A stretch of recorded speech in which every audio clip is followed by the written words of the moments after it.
What's up, agents, and welcome back to another Division video where we have just had the live for the next season, but they also give us some sneak peeks or a little bit of information anyway on the DLC. As you can see here on the screen, I recorded the whole live like I always do because it sometimes takes a little while for the VOD to appear for some reason.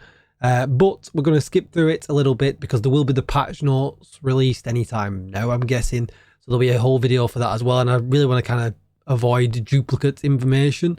But however, there will be things in this from when Yannick was playing and he was kind of being really nice. As Dario was talking, he was flipping through gear so that we could take screenshots and stuff and things like that, which was actually pretty cool. So we're going to try and catch that, look at the modifiers, get a bit of a sneak peek before they show up in the game or in the PTS tomorrow. So don't forget to like, share, comment and subscribe, and let's get straight onto it. Right, I won't kind of go through too much in that much detail. I'll just kind of highlight key points. So they started off at the beginning telling us that the DLC is just not coming in year 6. It's coming in 2025. This is where the whole year confusion seemed to be. And Daria did say we'll be back in March with more to talk about, which kind of lines up with my original theory in that it's going to come at year 7, season 1. Right, it kind of just feels right that we get a DLC at the beginning of a year, but again, speculation. That's not what we're here to do. So we'll just start forwarding this on. They then showed us a nice little key art as well here. I'm sure this model is based off Yannick. Basically showing, you know, the bridge and stuff and things like that. So it's all going back to the place we love. So yeah, cool, really nice. But then that was kind of it. Nothing else to really say about it. So we'll kind of move on from this now at this point, and then after they've talked about that for a while, because they did answer some stuff in chat, but there was nothing that we don't already know. They didn't give anything extra away. So we'll flip on until they got to the here we are. This is the juicy stuff. So they started off straight away with Yannick being in the PTS. What was really interesting was the minute we see him run into the open world, there was a brand new exotic SMG come into the game, which we'll get to that in a little bit. But let him go outside. There it is. You can see that the whole chat was like, show us the gun, show us the gun. But there we are. This is the bit we want. So here we are. So at the moment, everything kind of looks as normal. Nothing changes there. No obvious changes. So this was the new global modifier, Rogue Momentum. Build momentum by eliminating enemies, which is great. Kills, multi-kills, headshots, skill kills, tactical kills. Higher tiers grant escalating bonuses, but momentum decays over time. The decay is temporarily paused when you use sprint or use pulse. Now, I sprint all the time, which is great. So I am definitely interested to see if the technician's pulse works on it. That would be interesting as well. But I guess we'll see. Maybe not. Maybe it's just the pulse skill, because it is also skill related.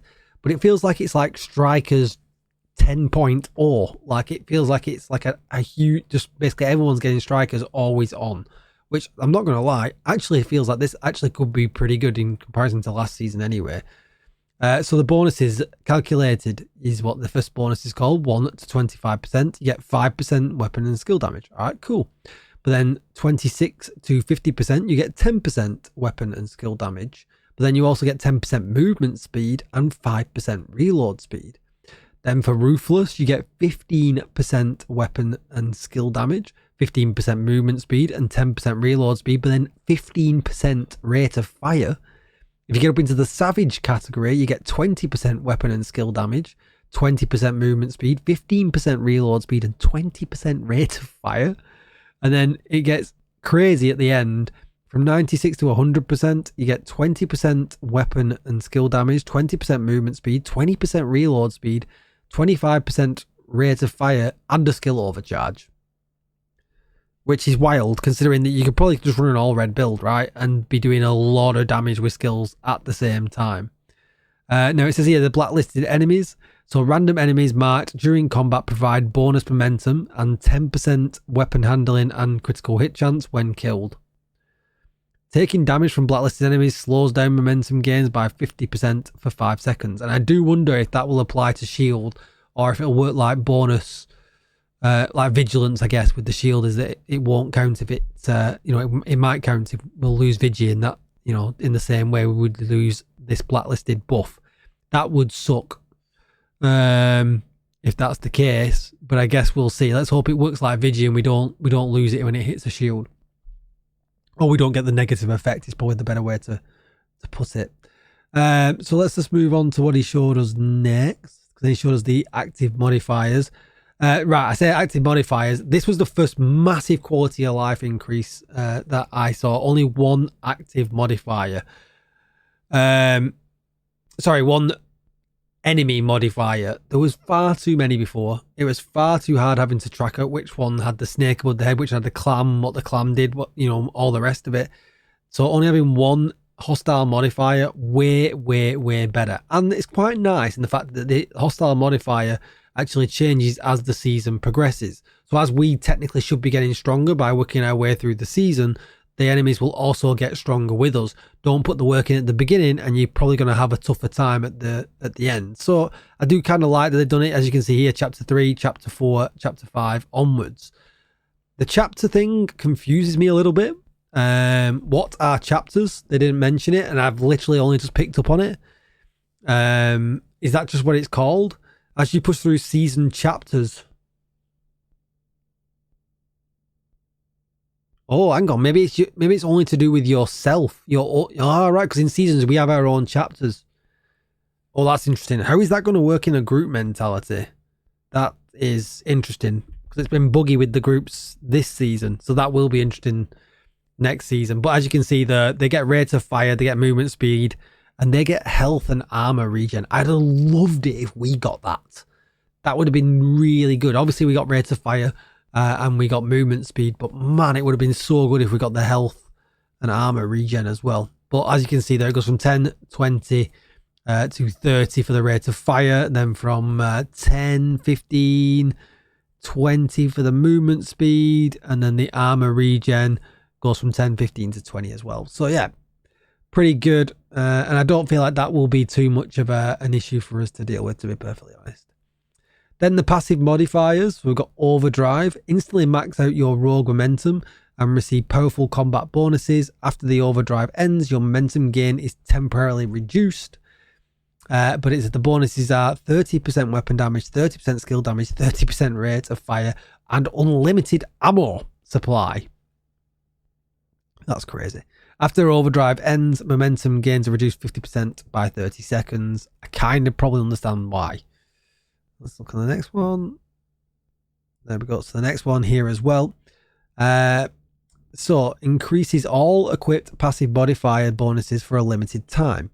Your momentum won't increase or may be cancelled if at ultimate tier while this effect is active. Certain actions increase the duration of tactical supremacy. Granted bonuses. All passive modifier effects are increased by 100%, and we'll get to the passive ones in a little bit. He did show all of them as well. Headshot kills add 2 seconds to tactical supremacy duration, while skill kills add 1 second. Which is a bit weird, right? Because you think we can get more headshot kills faster, giving us more chance to extend the timer. Actually giving skills a disadvantage because skill kills are technically slower. Tactical supremacy can be extended by a maximum of 25 seconds and its total duration cannot exceed 40 seconds. No momentum gain while active. It is unstoppable momentum tier. It will be cancelled upon activation. Alright, cool. And then did he show Vendetta? Let's just play. Hopefully he did. I think he did. There we are. And then we've got Vendetta. You mark multiple enemies for elimination. Using the indicated means the primary weapon, skill or pistol to earn stacking defensive bonuses. Failing to eliminate enemies using the indicated means reduces your armor. Ooh, so survivability play with this one. So the primary is 15% bonus armor for 10 seconds. A skill kill will give you 15% damage reduction, and a pistol kill will give you 25% bonus armor. It's not really going to be something where you can flip between all three and have all three active at the same time. I think it would take too long. But If you fail to eliminate a marked enemy using the specified method, you suffer a minus 30% to armor penalty. No one's going to use this. No one's going to want to be suffering a penalty. There may be buffs. The other two don't really have a negative. This is a strange thing to have. So yeah, I'm not sure about that one. We'll need to test it, but it really doesn't feel equal.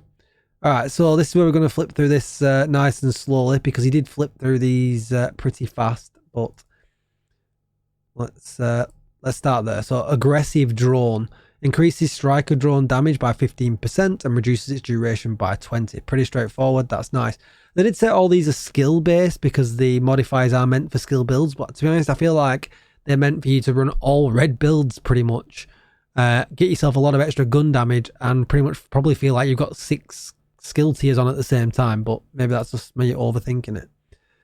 Let's see what he flips on next. Oh, did he flip that really that quick? Do we need to go back and slow down that quick? Oh my, stop it, Yannick. Right, so there we go. So on the Seeker Mine, double damage to blacklisted enemies. Crazy.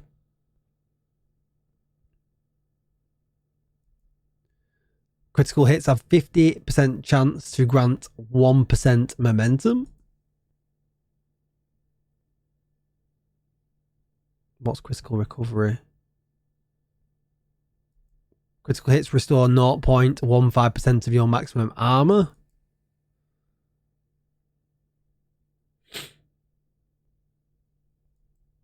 Increase your skill shield base health by 100%.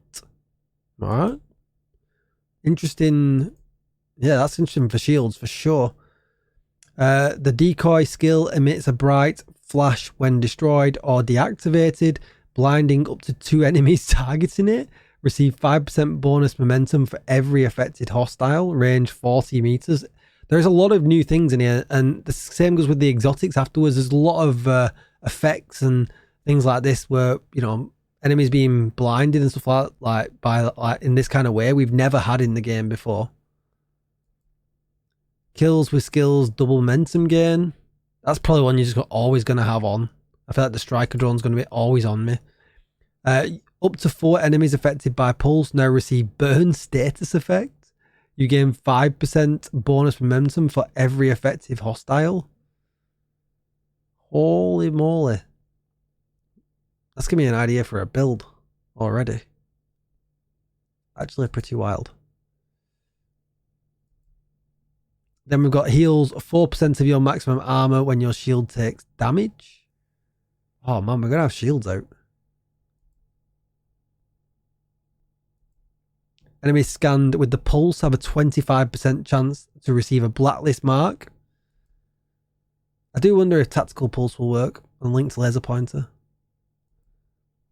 Players' drones that are destroyed or dismantled apply shock to 2 nearby enemies, receive 5% bonus momentum. Now I think he goes on explosive expertise just at the end. Now, does he go back on it? Because he didn't show it. Go on, Yannick. There it is. Explosive kills reduce cooldown of that skill by 30%. I mean, that's not a great one. We can get cooldowns down that much, you know, massively already, but yeah. So yeah, that was kind of it for that. That was pretty good. He had a bit of a shocker when he was playing. His build wasn't really set up for it. I mean, he put shield ones on and he's not even running a shield, so he had a little bit of a shocker. But then what else did he show after this? There we are. So he showed the journey now.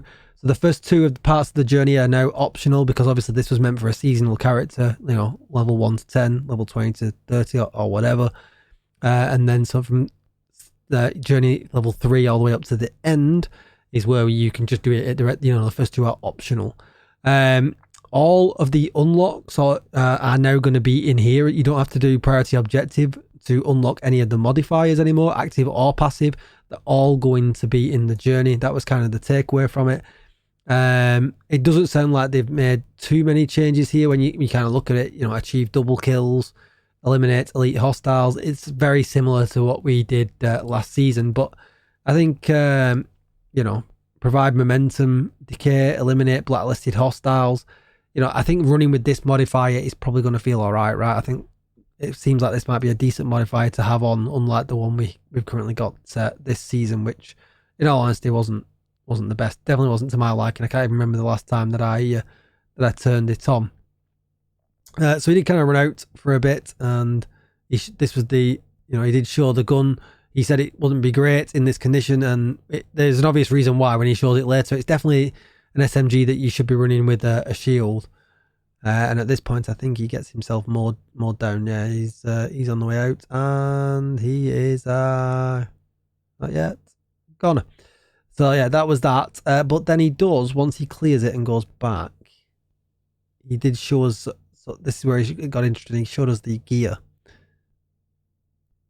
So right, yeah. So I can't quite get over the name for the new SMG. It's called the Oxpecker. And if anybody knows what pecker means, if you're in the UK, you're probably laughing your head off when you saw it. One thing to note here, a nice little quality of life feature, is you don't have to aim anymore to activate the modifier. As you can see there, it's just ready, T, and you can see where it's up to as well. So this UI change is goated. It's so much better than what we've got this season. This was a 100% win as far as I'm concerned. So he runs in here now, and I think he shows the gear. So there is the Oxpecker. The RPM's actually pretty crazy on it. Will be interesting to see how it plays out. 40 in the mag. It shoots like a little mini gun.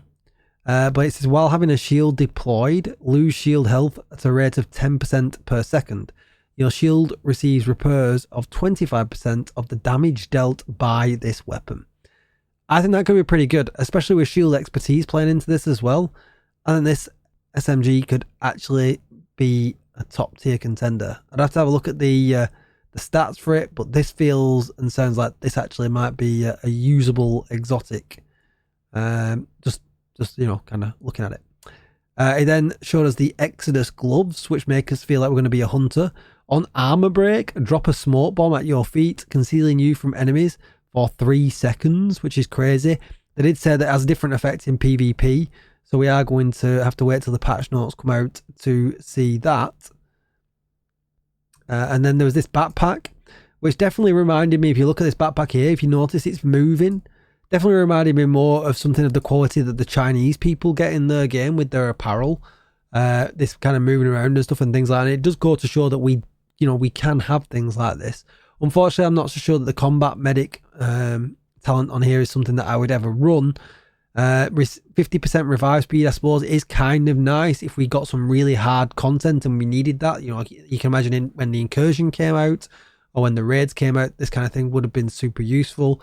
Probably not so much as the game in its current state now. Maybe with Master, I mean, who knows? But obviously the Master will have come and gone. This will only be usable from the next Master for this season. And obviously it depends when we get rewarded it. If it ends up being the Master reward, then it might end up being 2 seasons before we get this. We don't know what the exotic reward is for next season's Master yet, if that makes sense. If it's any of these that they're showing us, they never give away how we're going to get any of these things. But it provides 50% damage resistance to both agents while being revived or while reviving or being revived, and after 5 seconds for a successful revive. Successful revives provide 1 skill tier for 30 seconds. Revives at skill tier 6 grant overcharge, which, yeah, I mean, it's just a, you know, I'm helping the group out kind of backpack. And like I said, the cool animation thing in the back does kind of prove that maybe we will get some pretty cool stuff to come as well. As for the gloves, I probably wouldn't use them. I don't feel like I would. But again, you know, I'm not so sure. Bit of a shame. And then there was this new gear set, the Refactor, which I was pretty shocked at when I saw it was a blue core, because it has 2-piece status effects and 3-piece skill damage. I'm thinking, oh, this is pretty good. But then 4-piece, receive repairs of 10% of the damage dealt by your skills. Your allies receive repairs of 20% of the damage dealt by your skills. Now, I feel like this could be pretty OP. I'm not going to lie. Skills are pretty dangerous in the right hands, But it comes to the armor attribute, so this might be a tricky one to deal with, but I guess we'll see. Then he moved on to show us the vest, because he wanted to show us the talent, and just as I thought, they potentially might make matters worse. Increase the repairs from the return to sender from 10% to 25%, and from 20% to 35%. So I feel like this, yeah, in the right hands with a good skill player, I think this actually could be super OP for the group.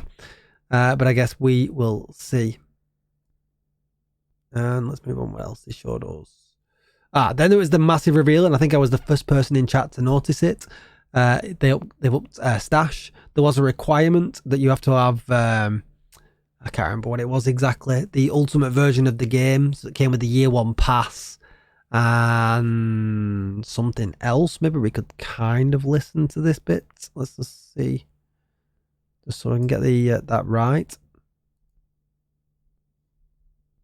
Us with half of the questions disappearing from the chat immediately. Well, there you go. Let me go. There we go. Stash. I wrote stash first. Check this out.